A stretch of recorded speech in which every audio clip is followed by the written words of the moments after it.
I was pepper sprayed. I was beaten. Pointed it at me. Very many journalists were beaten. Caned.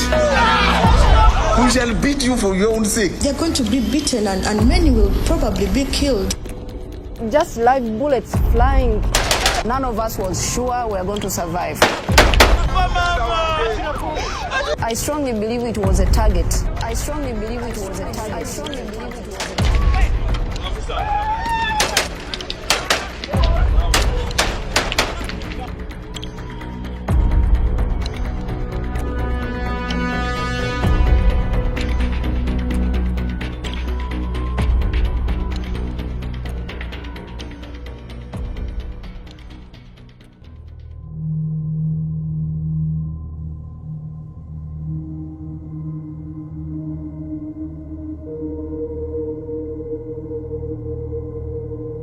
The two main candidates for the Ugandan presidency. Today we look ahead to January the 14th and Uganda's presidential election.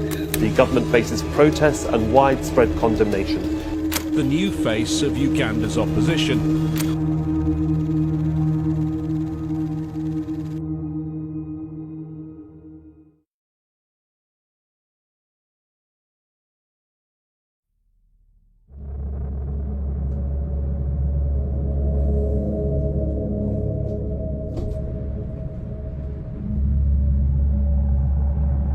I was assigned to join the campaign trail of the National Unity Platform flag bearer, Robert Kyagulanyi Ssentamu. From start, we just knew we were heading for the worst, because as he was moving from Kampala, moving through Luweero, going to Arua, I just imagine it's not going to be like the normal campaigns. It wasn't business as usual. I joined the trail 2 days after it had started.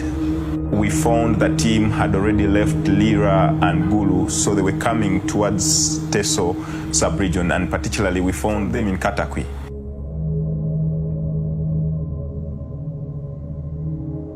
The first thing that welcomed me and my camera person was a canister, tear gas canister, thrown right at our car that we were just leaving. It's a public car, and the tear gas canister landed right there, and we had to scamper for our own safety. The sounds of tear gas, the sounds of the bullets. It was my first time coming across this explosive. Is it called the sound bomb? That was really something that scared me for the months, 2.5 months that I was on the campaign trail. There was no single day we did not inhale tear gas. There was no single day I did not hear a bullet. There's no single day I did not hear a tear gas canister.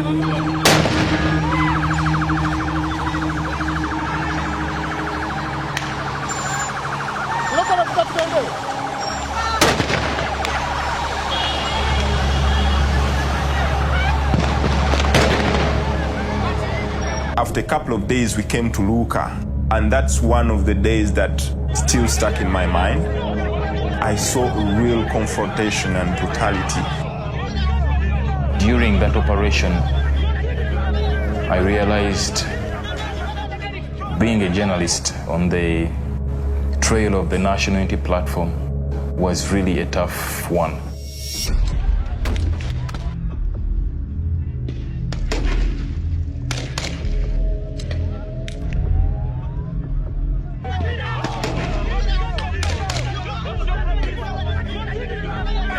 I mean, yes, they wanted to arrest the politician, who is Bobi Wine, and so they did. For you to have a camera just pointed at a police officer was a big crime on that day.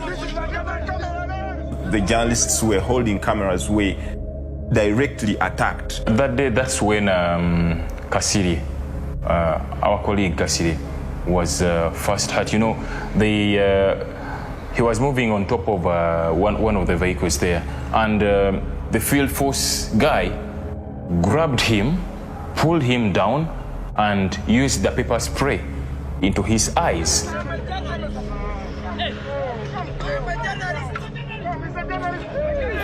My eyes were already irritating. So I told all of them that I'm a journalist. You guys should stop irritating me. I'm a journalist. So one of them was like, no, you should calm down, this and that, you should calm down, you should not cover this. Then another one came and started stabbing me in the stomach.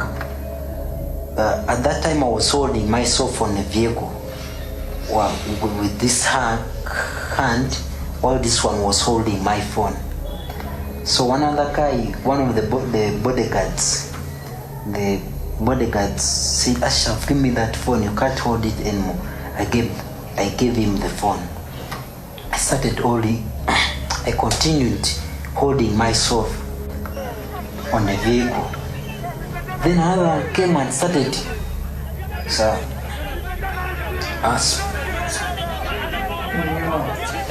opening my mouth by force. I continued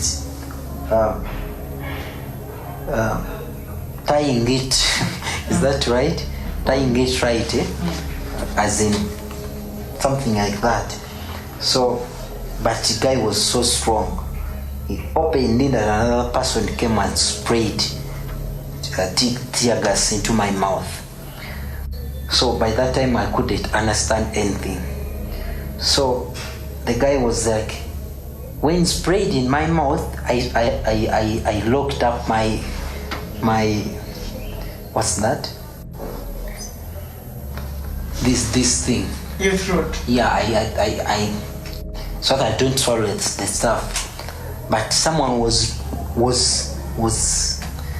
hitting me in the stomach hard, until I opened my throat and I swallowed the stuff. By that time I couldn't understand anything. By that time I think. So that's when, of course I was hearing everything that was going on, but I couldn't understand anything because I couldn't see anything. And also I was struggling inside my stomach. I thought something was eating up my intestines. And by that time the police officers left me and I pulled off this what is it called? Helmet. Yes, thank you. I pulled it off and threw it away and someone carried me. Yeah. Some guy took me in one of the hospitals that was there. They tried to take care of me, but of course it wasn't possible because there were no hospital. There were no what's that? There were no medicines, and some other guy called Sempebwa came and brought his car. And they brought me to Ginger.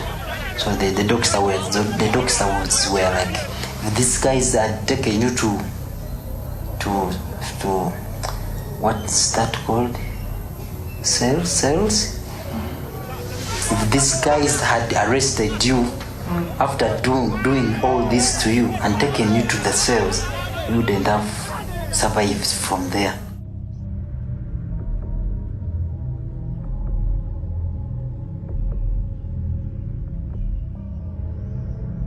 On 27th December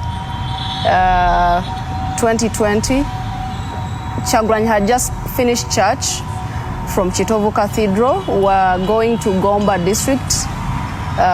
Unfortunately, when we were just exiting Masaka town, there was a very big roadblock involving the police, the army. So the deployment was really heavy and the roadblock was very huge. We came out of our cars, we held our cameras, everyone put on their bulletproof vests, written on well-branded press, everyone held anything that could identify them as journalists. So because we knew that was a time when police would not be very, very quick to identify who a journalist is from the common people. And so you needed something that would put you, would identify you easily. Ashraf was live streaming all the events that would happen to Kyagulanyi. Unfortunately, on that day, Ashraf was hit. Up to now, I don't understand whether it was a rubber bullet or it was a tear gas canister, but really it was traumatizing for me. That was my worst experience. I saw with my eyes Enoch Abaini stretching his hand with a tear gas, either a tear gas canister or a bullet, a rubber bullet, stretched his hand and aimed at Ashraf from close range, hit him on the head.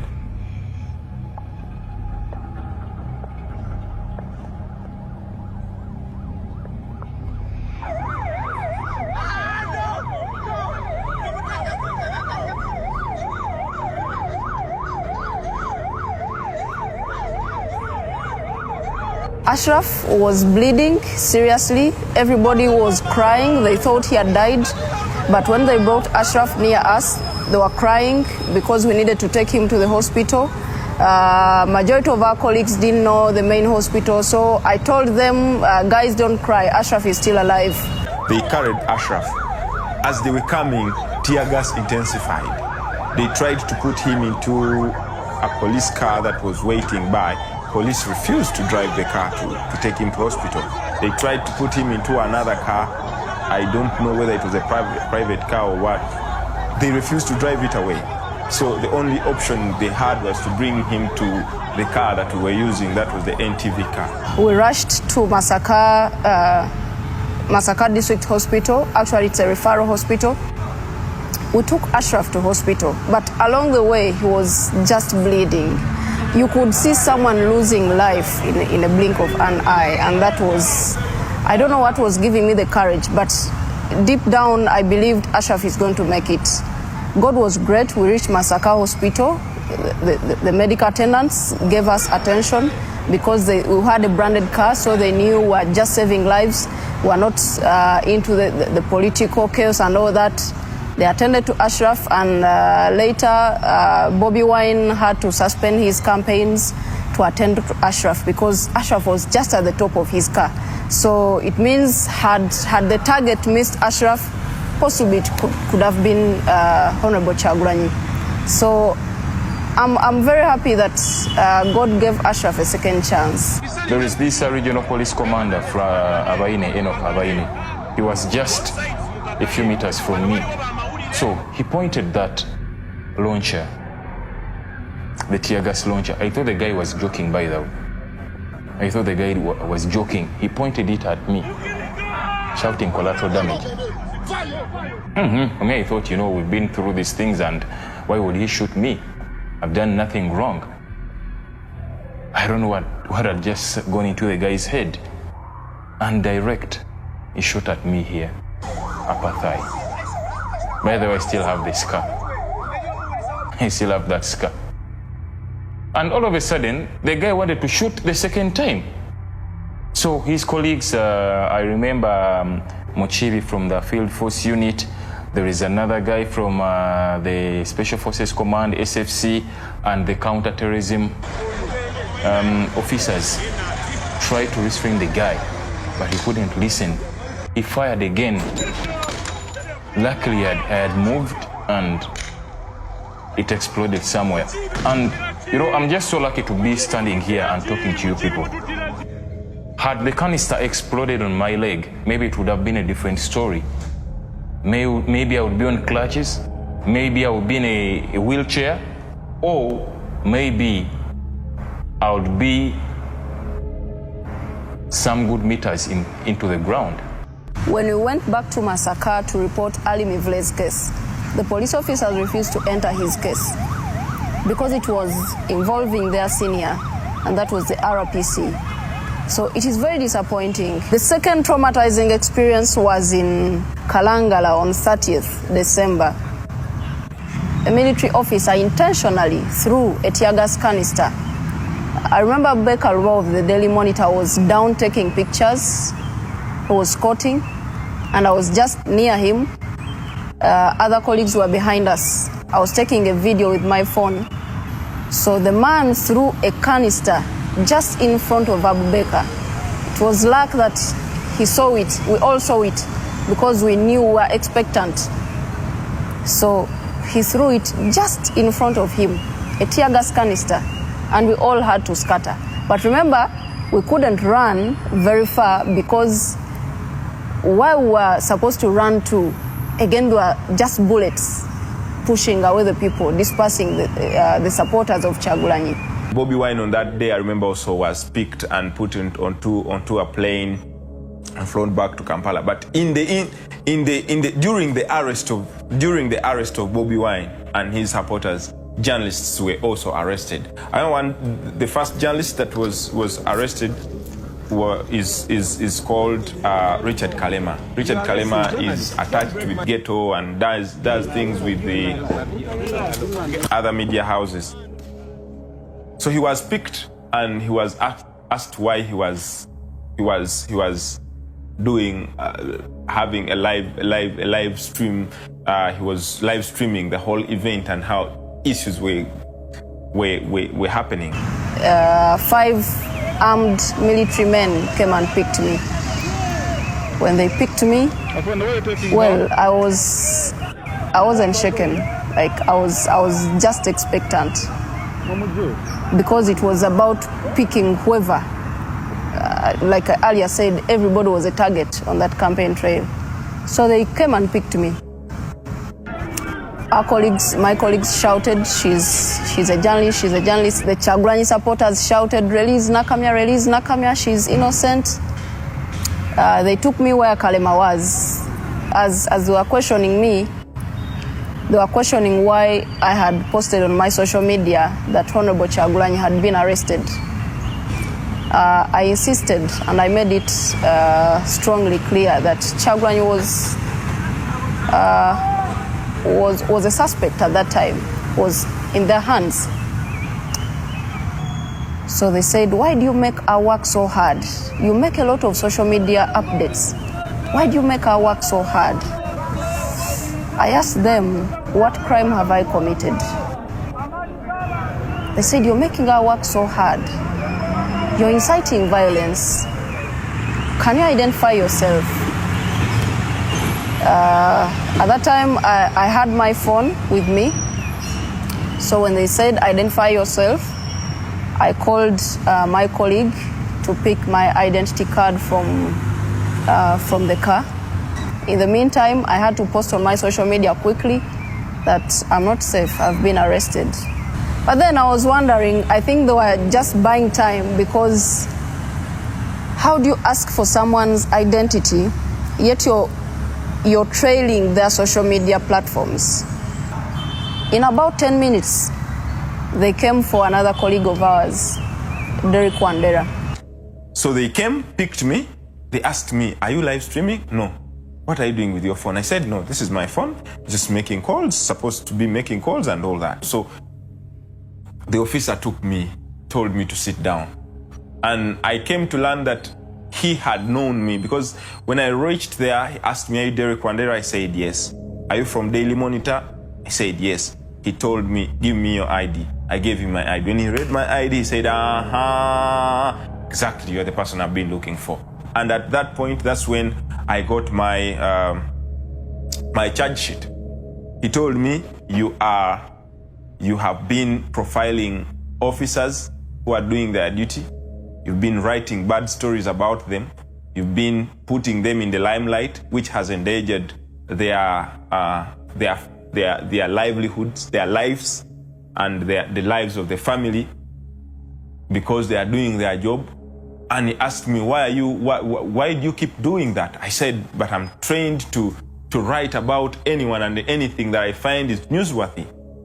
He told me that's not it. So he was holding my phone. He went and picked another freelance journalist whom he said was doing live streaming. So he came. and he gave me my phone and he told me, now you might even be profiling me, you might even be recording me. From here, this is what you're going to write in your next issue. Can you break your phone and give me your memory card? I told him I can't break my own phone. He told me you're going to break your phone. And I saw him reaching out for his gun. I said, now what's wrong with this guy? So I felt for me to have peace, I broke my own phone. And I didn't have a memory card in it. I told him I don't have a memory card. I was using the phone memory to record whatever I was recording and whatever I was doing. So I was together with 3 others, taken onto a waiting police patrol and driven to Kalangala police station.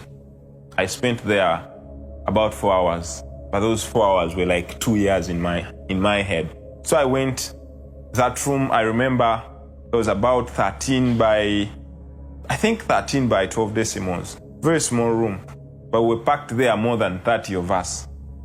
You could hardly breathe.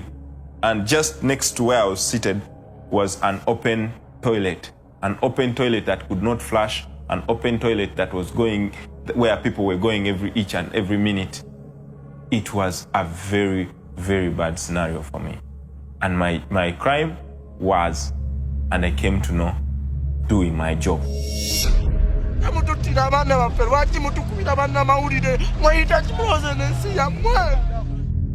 It is the media targeting security. The media would like to portray security as being brutal, as being against the government itself. I think this is very unfortunate and we must put it clear. Our press rights were violated, our human rights were violated, but like I said, these campaigns were just between life and death. We are trying to protect your lives. We are telling you there's a danger there. For you are insisting you must go where there's a danger. Yes, we shall beat you for your own sake. To help you understand that don't go there. Yes, we shall use reasonable force to ensure that you don't go where there's a risk. It is very unfortunate that up to now, there is no justice, there is no accountability.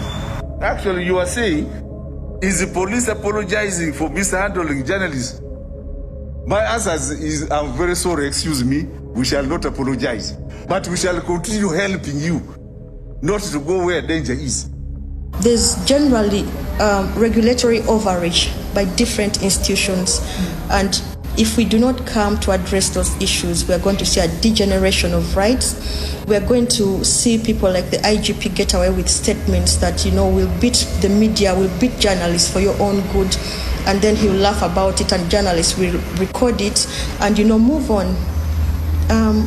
He needs to come to account, because if the IGP is telling his people, beat these journalists, then they're going to be beaten and many will probably be killed, because that's a clear indication of an order from above. There is a very big gap between the journalists that are normally beaten in the field and their employers, the boardrooms. So this gap between the newsrooms and the boardroom is making the situation even worse. For instance, it's only journalists that speak out for and on behalf of themselves. And the mere fact that there is no critical voice from the owners, no critical voice from the assigning entities, the editors, no critical voice from the managers, and that there are no strong institutions, organizations within those frameworks to take on the bull by its horns. We still see a lot of these things happening until the editors, the managers, and the owners woke up to their realization of their task, to say that they are into the media, they have massively invested in there, and they must strictly and strongly come out to defend this space called press freedom. As investigators, I think by now we should be seeing a story of who are these, what's the history of these individual police officers or army officers who are torturing and beating up journalists. If we start to isolate those individuals, then perhaps it will send a message to the rest of the army officers and the police officers and security agencies.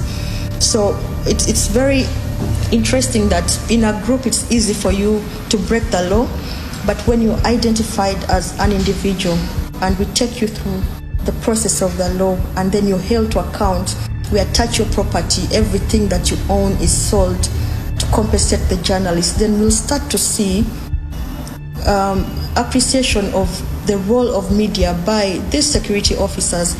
And I think going forward, we should start a conversation where we entrench media rights within the police curriculum. I don't know what prompted the IGP to say such words, because you can't tell me, you know, we are a friendly force. We are called friendly force, the journalists and the police. You can't treat a friendly force like that. There was no justification whatsoever to beat us up. If by now no one has been arrested for torturing us, not me only, Kato or Busoga was arrested, was tortured, Chitimbo Thomas was tortured, very many people were tortured. No police officer has been arrested. And even when we call upon the government to do that, they don't even respond to you. We want to call upon the IGP that really you shouldn't go down in history as someone who set up this precedent. Trust me, most people couldn't come and cover in the camp of the National Unity Platform. People were fearing because of what they were seeing on TV. Bullets, tear gas. And after the massacre incident, most of the guys couldn't dare to come and cover. So it sets a very, very bad precedent to the journalists, most especially those that are covering opposition. You cannot tell me there is any difference between the war in Central African Republic, between the wars we've been watching in South Sudan and the campaign trail of Honorable Kyagulanyi. I don't think there is any difference. So, no, I don't think I can cover any other presidential campaign.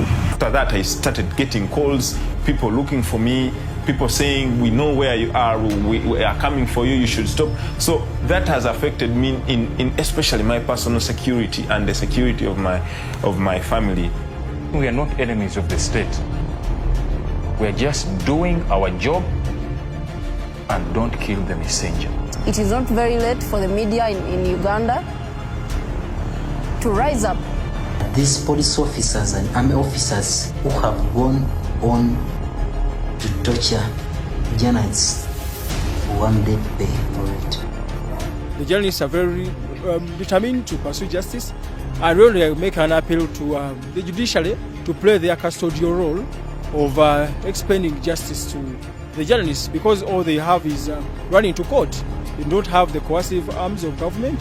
They only can run to pursue justice in the judicial courts in Uganda. We hope that will happen.